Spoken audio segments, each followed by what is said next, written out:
So I took questions from you guys the other day, and there were a few that sparked ideas for standalone videos. Persian Gammon asked, 1. How do you sit through all those hours of Kyle Kalinski's mind-numbingly boring show? Don't your ears hurt like everyone else? So, to take the question in reverse order, his voice doesn't really annoy me. One person on a video actually said that Kyle and I sound alike, which I've never heard myself, but there it is. How do I manage to watch his show though? Well, I consume a ton of media. Left, right, center, populist, and establishment. So he's just one of the many channels that I watch. In fact, he's actually one of the better ones in terms of presentation. I watch most of the big progressive commentary channels. Secular Talk, TYT, The Humanist Report, David Pakman, The Majority Report, The Rational National, and Jimmy Dore, among others. My friend Kirk Wilcox calls them the socialist hipster internet tabloids, which makes a fantastic acronym, by the way. And maybe it's just because I'm a former lefty myself, I actually find them less difficult to watch than people like Dave Rubin or Tim Pool. Watching all of this media does take a toll on me, but it also has its moments of greatness. You catch people in these little moments of hypocrisy that are absolutely wonderful. You begin to learn that people are often responsible for many of the problems they face in arguments. A great example of this actually comes from the right. I don't know if you guys have been following the whole Nicholas Fuentes Turning Points USA controversy, but I firmly believe that Charlie Kirk and those like him have set themselves up for something exactly like this. They really want to disown Nick Fuentes and dismiss him, but they've set things up for themselves in a way that they can't. My friend Kirk Wilcox did a great job of pointing this out the other day. Conservatives, they tried to conflate, they're the ones that wanted to conflate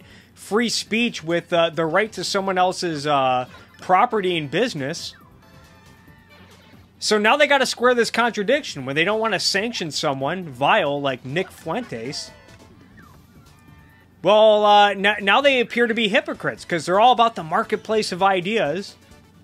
Yet they don't want to entertain someone vile like Nick Fuentes. And I actually think they're good to do that. They're right to not give him the time of day because he is that vile. Of course, something similar happens with progressives as well. The thing that annoys people most about online lefties is the woke scolding that they engage in. This is how we got approximately 800,000 anti-SJW channels. I actually think that a lot of the online progressives that I watch aren't that bad on this front, even TYT, but the fact that they even pay lip service to it at all just sets them up for their own problems later on down the line. For example, when Nate Silver disparaged the supposed diversity of Bernie Sanders' campaign, David Dole got all bent out of shape. Not sure Bernie, talking about Bernie Sanders, should get credit for having more diverse support than last time, given that he has far less support than last time. A lot of voters have left him. White liberals have been particularly likely to leave him for Warren, so the residue of what's left is more diverse. Essentially here, Nate Silver is calling Bernie Sanders, his diverse support base, residue. There's an obvious racial connotation there. Now, look, I don't think it's intentional, but that doesn't really matter. It's the effect that that wording has, that language has, and he hasn't addressed it after saying that. He hasn't apologized, hasn't recognized how that comes off, hasn't said anything about it, and instead he has doubled down. Nate Silver did not call people of color residue. He said that Bernie's base of support in its entirety was residual from what it was in 2016, meaning that his supporters have only become more diverse by attrition. It's not as though he's increased his support with racial minorities. I don't see anything racist about pointing that out. There are legitimate grievances that Bernie Sanders supporters have with the media, mainly the accusation that Bernie himself or his supporters are somehow racist or sexist. I actually overheard someone saying that I thought was an interesting point, that basically at this point, if you are still supporting Sanders as opposed to Warren, it's kind of showing your sexism because she has more detailed plans and her plans have evolved. I thought it was an interesting point, and I think there may be something to it. Yeah, I agree with all that. It's a good answer, Chris. Yeah, it is. It keeps me safe. These accusations are utterly dubious, and the logic is plainly absurd. There is no evidence that significant portions of Bernie Sanders supporters, whether online or in real life, are bigoted in some fashion. Hence, these accusations are frankly disingenuous. That said, it's the very standards that progressives have set for others that have contributed to these accusations. Going around calling Nate Silver's residue tweet and racially insensitive doesn't really help the cause against BS accusations of racism, now does it? While we're on the subject of bigotry, have you guys heard about the Elizabeth Warren surrogate and trans activist Ashley Marie Preston? This is what she said on Twitter about gay men. Quote, "I love gay men, but this county clerk at Window G is a mother with it. He's bald and rockin' jewels, acrylic nails, and silk scarves. Hashtag and She also retweeted someone else saying, "Sometimes I wish I was Mexican so I could get free healthcare. My premium is so high. F you, Kaiser." Not sure what that last part means, but whatever. Now, usually I wouldn't care about this sort of thing, but the funny thing is, she's been on TYT a number of times. In fact, after this happened, people started calling TYT out for why they hadn't addressed this. This caused Anna Kasparian to get super defensive on Twitter. She said, "For those demanding a statement on someone who isn't even a TYT employee and has disclosed that she's a Warren surrogate several times when she's been on as guest,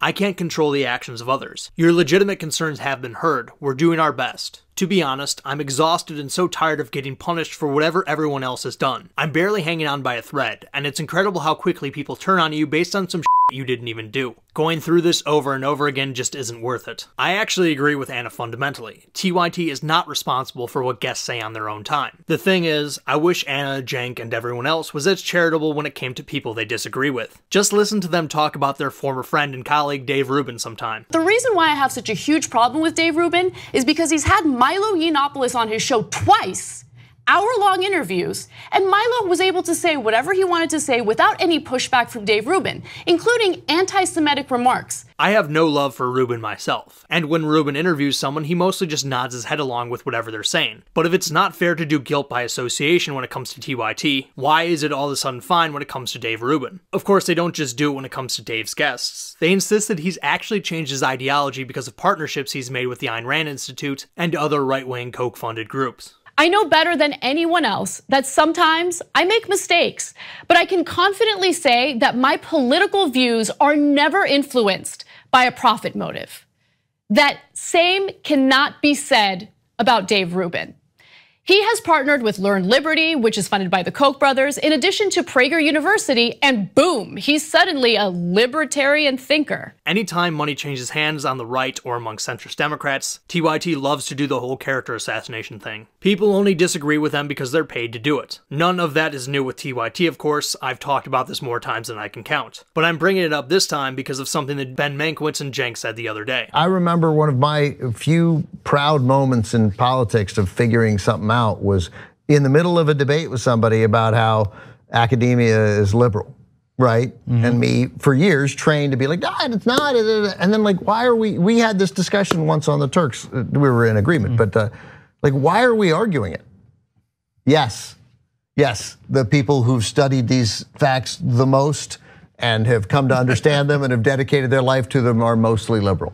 Yes, I'm gonna take that and I'm gonna run with it, rather than you having turned it into a sign that the country has lost its moorings. The right's arguments, among others, about academics being biased is that most of them are employed by the government. Therefore, they're invested in spreading a pro-government message. I personally don't think that goes a long way in explaining the left-wing bias of teachers and professors. But if you can explain Dave Rubin's ideology by looking at who pays him, why can't you do the same with government employees? Anytime you roll out a bad faith argument, you set yourself up for an in-kind retaliation. People will inevitably be held to the standards that they set for others. Just don't act surprised when it happens. You reap what you sow.